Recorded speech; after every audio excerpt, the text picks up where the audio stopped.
Hello, this is part one of the tutorial about the APL-Imms tool and is about how to obtain and install the tool. You should have received an email like this one over here.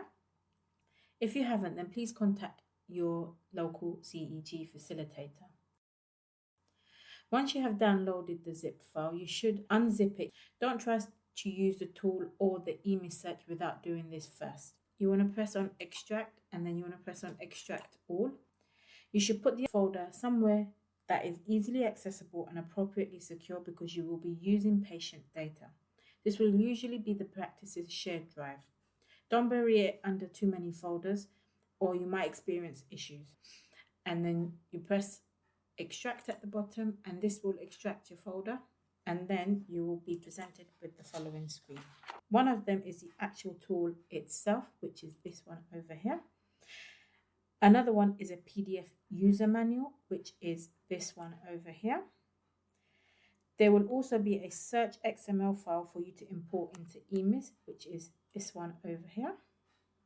And there will be 4 empty folders for you to use. One for the CSV file you export from Imms, one for the Excel recall list that you will create from the tool, another one for the files that will be used in AccuRx, and the last one for the text files. This would only be relevant for the advanced users, and that's this one over here. If you use System 1, you will not have a search file or a folder to put the CSV files to import. Our facilitators would have already installed and set up the reports in your clinical system, and the files will import into the tool automatically without the need for saving CSV files. Finally, you need to unblock macros. Microsoft blocked macros by default, but without macros, the tool cannot work. So right-click on the APL tool and select Properties. In the General tab, tick the box to unlock and click Apply. You must click Apply before OK. Otherwise, the change won't take effect. If you accidentally click OK without clicking Apply, the option will no longer be visible and you will need to download the file again. After opening the file, if you see a prompt to enable content, click on the Enable Content tab. If you unblock macros but still find some of the tool functions do not work, add the folder you saved it into as a trusted location. You can find a guide in our website and you can also contact one of our CEG facilitators. So let's have a look at the front page of the tool. At the top of the page, there's an option to select the clinical system, whether that's Imms Web or System 1. Don't worry if you forget to select it or unselect it because it will always prompt you to select it when you click on whatever action you want to do. And also use the Excel Save button so that you don't have to select it next time you use the tool. Once you've selected your system, click Import CSV File button. If you are using System 1, they will upload automatically. If they don't, you will get an error message pop up. Please take a screenshot and send it to your local CEG facilitator who will be able to help you. If you're using Imms, you will have to locate the CSV file and import it manually. So I've got my CSV file. You should save this in your APL-Imms CSV files from Imms. Because I've got dummy data, I've got it. This has just prompted me that the data is 2 weeks old. So please just make sure that you are using the correct version and it's not too old because that will affect the running of the tool as well. So I'm just going to click continue because it's dummy data and that's why it's slightly a bit old. So for most of you, this will run quite smoothly. However, if you're having any other problems importing this Imms CSV file, as I said, make sure you're using the latest research and that you are exporting the results of the report rather than the search. Remember that the report is one with the table icon in front of it. Also make sure you are using the tool from the unzip folder. If you are still having problems, contact your CEG facilitator who will be happy to help. So now we're looking at how this tool is organized. The tool is made up of 2 main areas, a filter panel and a list of patients. So all these patients that you're seeing are dummy data. and they're with various coloured flags popping up on in the vaccination columns to show us the status of the vaccination. You might notice, for example, that children with vaccines that are over 4 weeks overdue will have dark red warnings, and children with declined vaccine have a purple mauve warning. The explanation of the different warnings or flags you can get are included in our user guides, which you can access by clicking on the top right hand corner, which is over here. So I'm going to scroll to the right, and you got the tool user guidance. I'm going to load that up for you so you can have a look.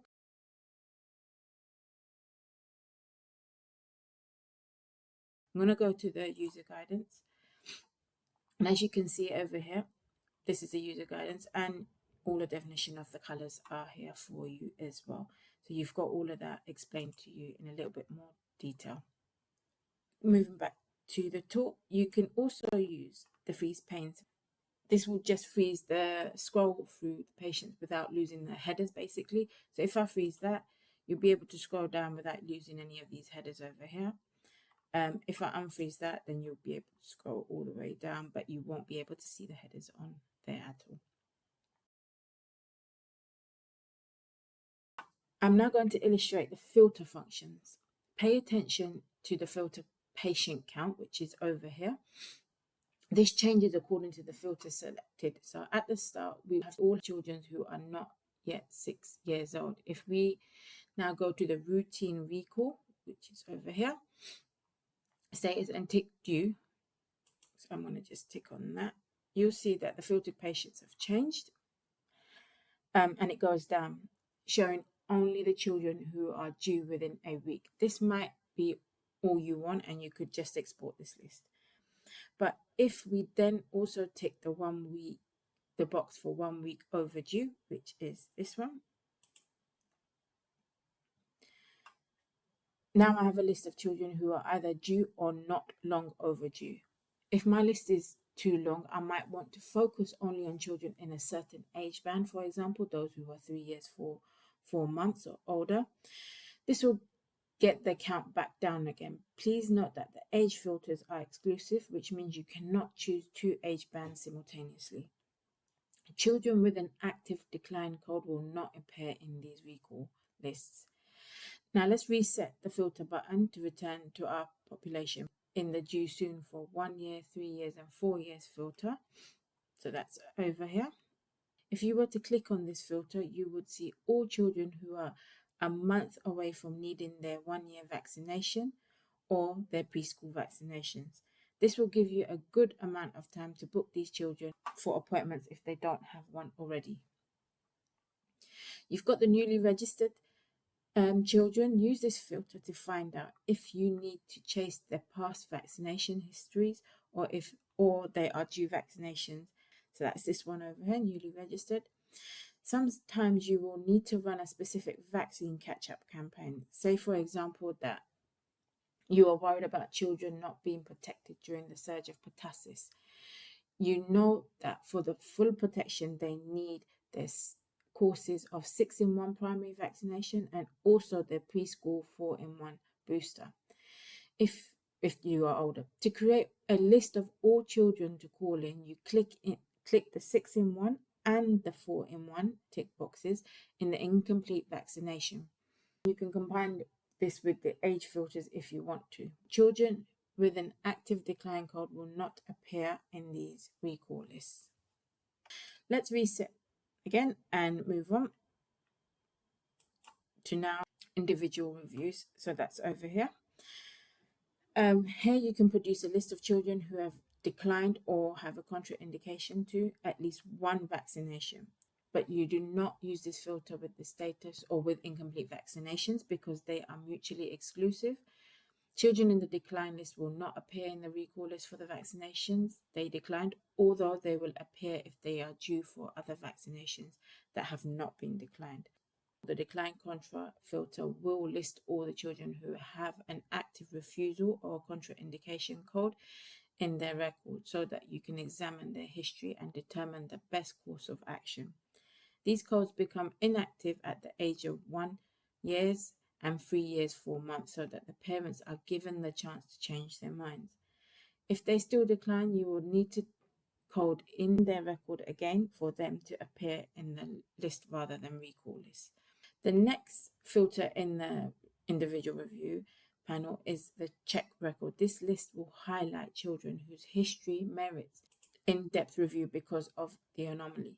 So, for example, it could be that there is a second dose of MMR recorded but no record of the first one, either because there isn't a first one coded in the medical records or because the first one was given before the first birthday. The clinical guidance says MMR given before the first birthday don't count and they are not picked up by the tool. Another reason children might show the check record flag is if a vaccine dose has been given when they were too young or too soon after a previous dose, for example, a second hexa given 2 weeks after the first one. Children with the check record flag will not appear on recall lists because their vaccination status needs to be ascertained on a case-by-case basis after an in-depth review of their circumstances. The next filter is the contracts heading, which is over here. The QOF last chance filter allows you to see children that are not vaccinated ahead of the deadline for the QOF targets around vaccinations. We have a separate video demonstrating a use case for this filter. The next standalone filter here is the flu one, which is over here. This helps you to manage routine recalls for the seasonal flu campaign for the 2 to 3 year olds. For children at risk, please use the CEG seasonal flu call recall searches as you do with adults. Using the filter will only show you children aged 2 to 3 who have not had or declined a flu vaccination yet. If you want to review the list who have declined the flu vaccination this season, there is a filter for that too. So you've got the flu decline contract there as well. Now let's have a look at more features of the APL tool. When you click on a patient, we're going to randomly choose a patient.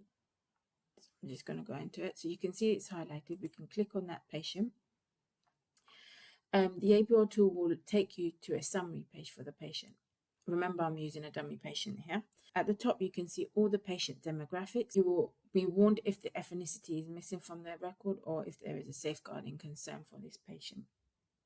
The next panel gives you details of the next scheduled appointment, if there is one, so you don't have to go back into Imms to look this up. Be aware that the tool can only show the next appointment, but there could be more than one. For example, the tool might show an appointment for 6 or 8 weeks check, but there might also be a separate appointment for vaccination. You will only be able to see the appointment reason if it has been recorded.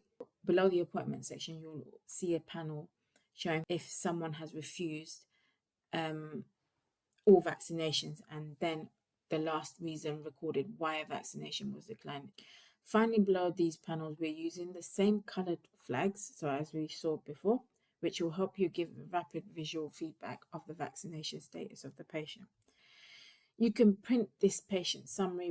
This might be useful to give to the patient or to one of your colleagues, so you've got that option over here that will allow you to print it.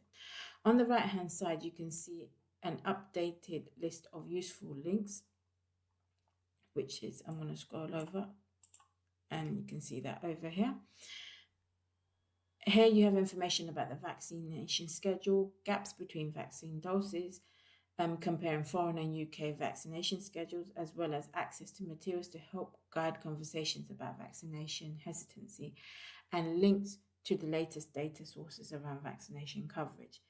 If you need to return to the main page, you can then click back to patient list, and that will take you back to the main page that we were working on.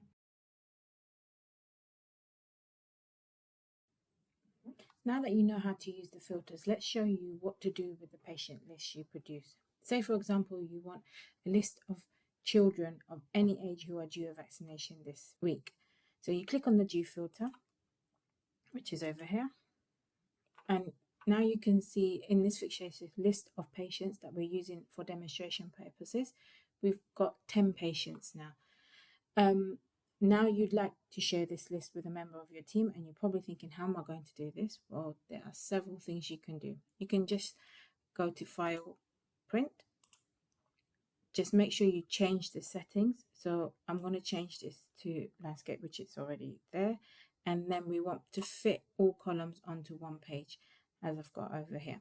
And then all you've got to do is click on print, and that will print your document for you.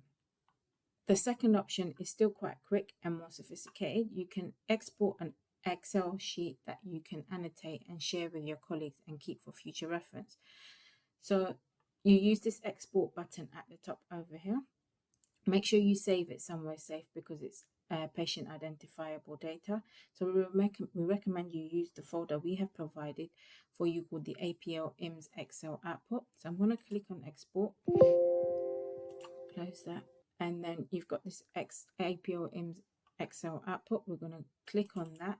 As you can see, it's a recording the date and the time in the file name. But if you want, you could change it to the file name to something that means something for you. For example, Children Due IMS week, whatever week it was. So I'm going to save that.